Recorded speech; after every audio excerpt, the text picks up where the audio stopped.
In May 2023, one of the most important scientists alive quietly resigned from his job. No dramatic exit, no public row, no severance dispute.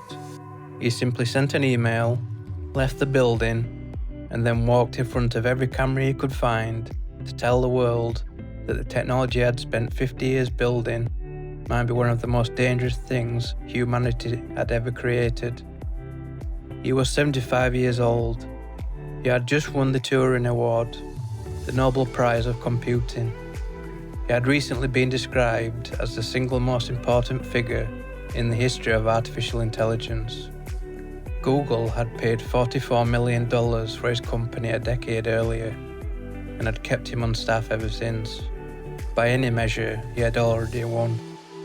And he left anyway, because he thought we needed to hear something, and he wanted to be free to say it.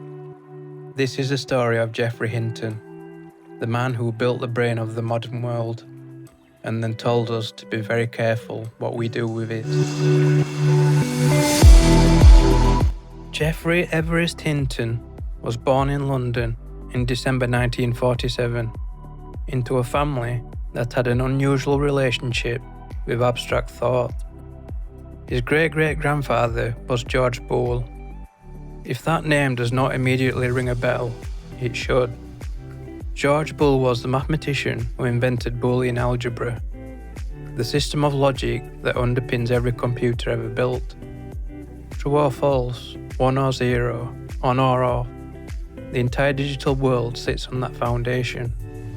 Hinton was, in a very literal sense, born into this.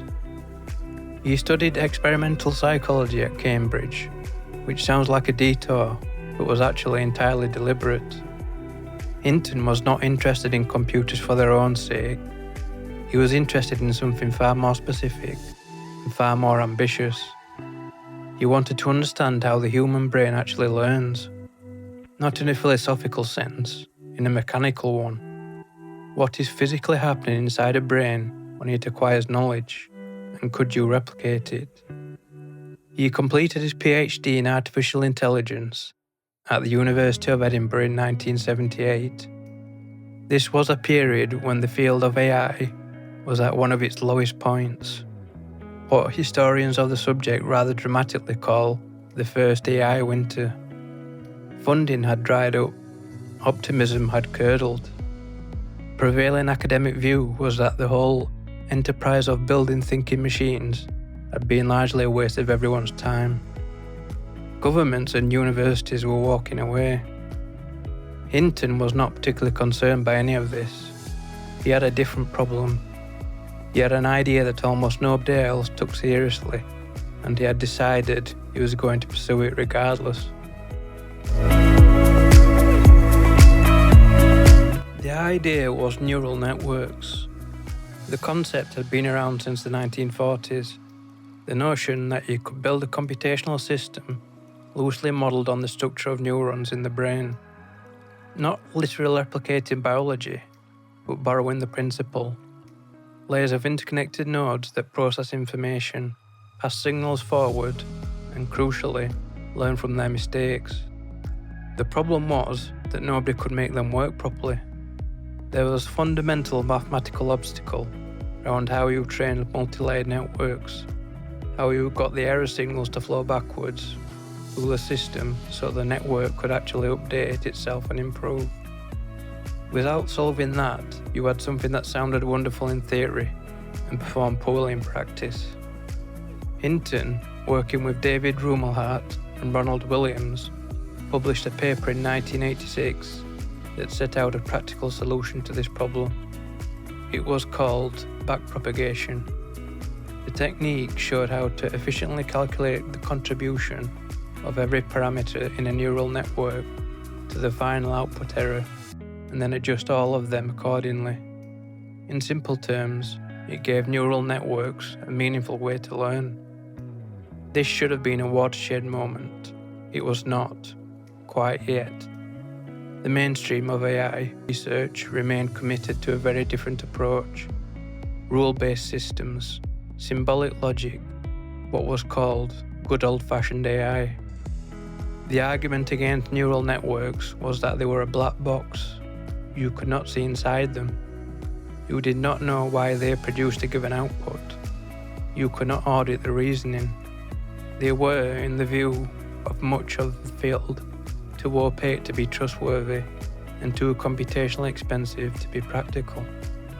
Hinton spent the next 2 decades being largely told, in various polite academic ways, that he was working on the wrong thing. He moved to Carnegie Mellon, then back to the UK briefly, and eventually settled at the University of Toronto in Canada, where he would remain for 30 years. Funding was erratic, interest was limited. He trained students who struggled to find jobs in the field because industry had largely stopped hiring neural network researchers. There was a period in the 90s when he later said he was not entirely sure whether the approach would ever work at the scale he believed it could. He carried on anyway.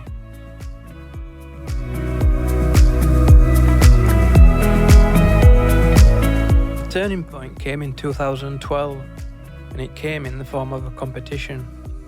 ImageNet was an annual academic challenge, the benchmark test in which computer systems competed to correctly classify images from a library of over 1 million photographs across 1,000 different categories. It was considered one of the hardest problems in computer vision. The best systems of the era were getting error rates of around 25 to 26%. Not great, but it was where the state of the art had stalled. Hinton's team at Toronto entered. His 2 students, Ilya Sutskever and Alex Krzyzewski, had built something called AlexNet, a deep convolutional neural network. It ran on graphics processing units, GPUs, which gave it the raw computational power previous neural network approaches had never had access to. It used backpropagation. It used the techniques Hinton had spent 3 decades refining. AlexNet won ImageNet that year with an error rate of 15.3%. The runner-up, using traditional methods, was at 26%. It was not a narrow win, it was a demolition. The gap between first and second place was so large that within roughly 18 months, virtually every serious competitor had switched to deep learning. An entire academic field changed direction almost overnight. 3 things happened next in fairly rapid succession. The first is that the AI community, which had spent the better part of 2 decades politely ignoring Hinton, suddenly became extremely interested in everything he had ever written. The second is that Silicon Valley noticed. Google, Microsoft, Baidu, and several other large technology companies began aggressively hiring anyone with deep learning expertise, which in 2012 was still a very small community of people, most of whom had at some point been trained by or influenced by Hinton. The third is that Hinton and his students incorporated a small company called DNN Research, specifically to auction off their services to the highest bidder.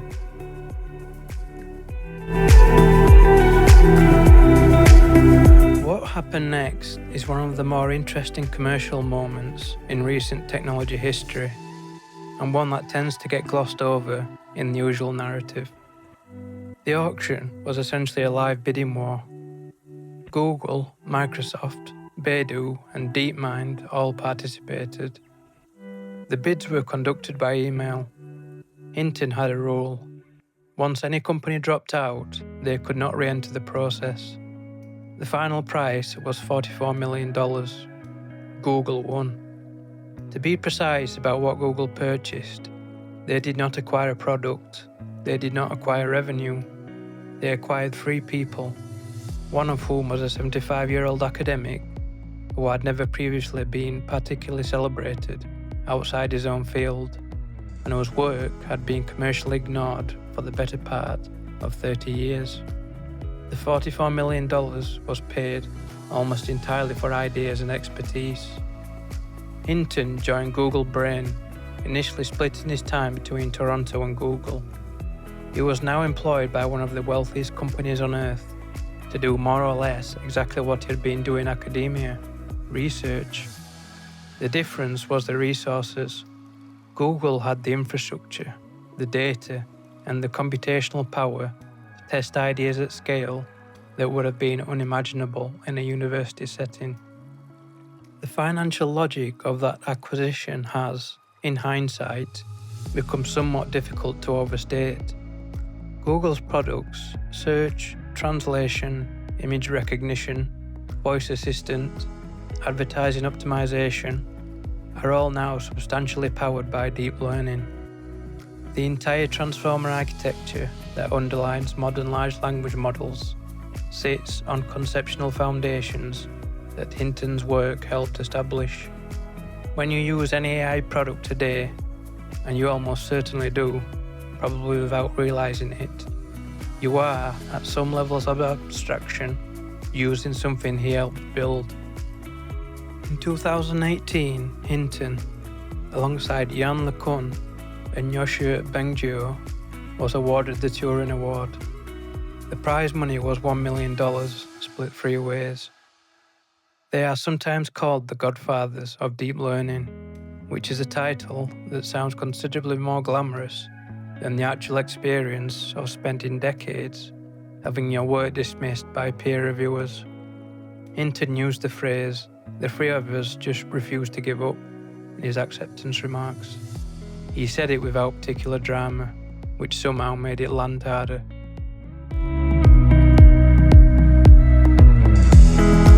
Which brings us back to May 2023 and the email. Hinton's departure from Google was not acrimonious. He later made a point of saying Google had behaved responsibly, and that his decision to leave was about his own freedom to speak, rather than any criticism of his former employer. He wanted to be able to say things without people wondering whether he was speaking on behalf of a company with a commercial stake in the technology. What he wanted to say was this: he was worried. Not in a vague theoretical way, in a specific technical way.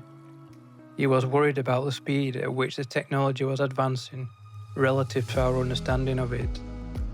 He was worried about misinformation, AI-generated content that would become indistinguishable from reality.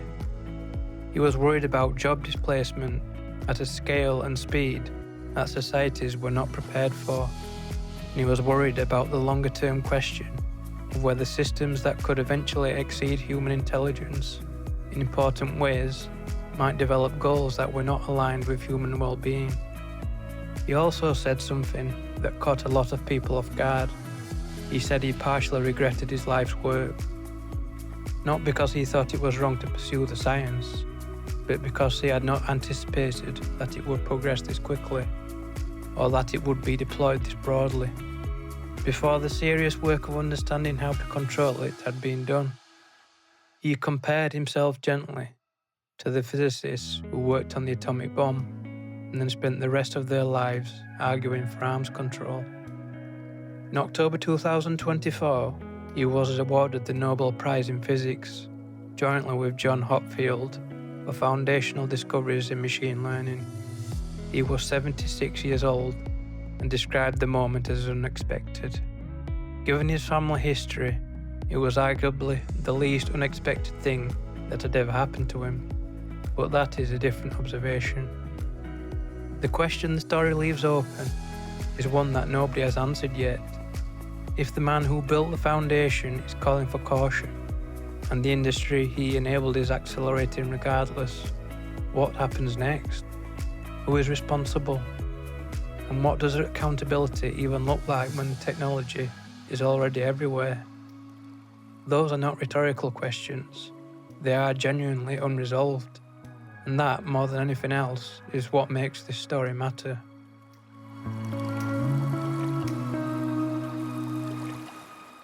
Three things I take from the story of Geoffrey Hinton.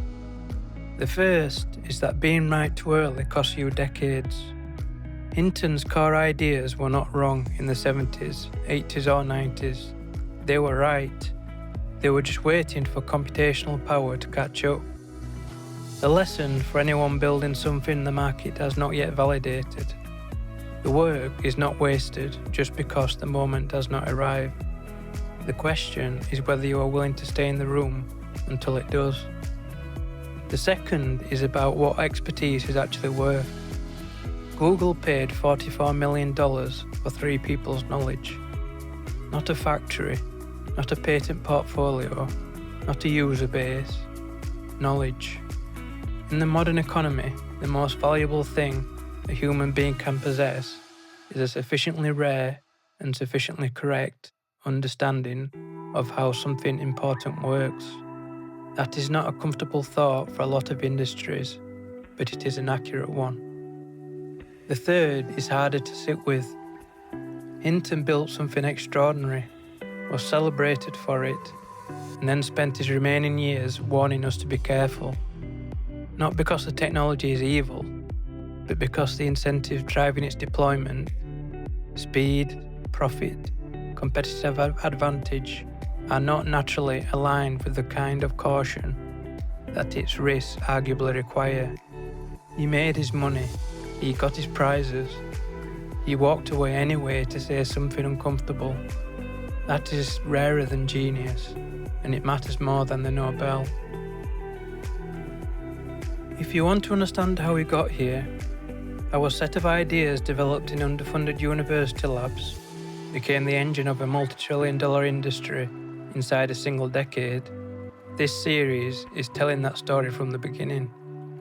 The next episode is about Jensen Huang and NVIDIA, the man who built the hardware that made all of this possible and who almost went bankrupt doing it.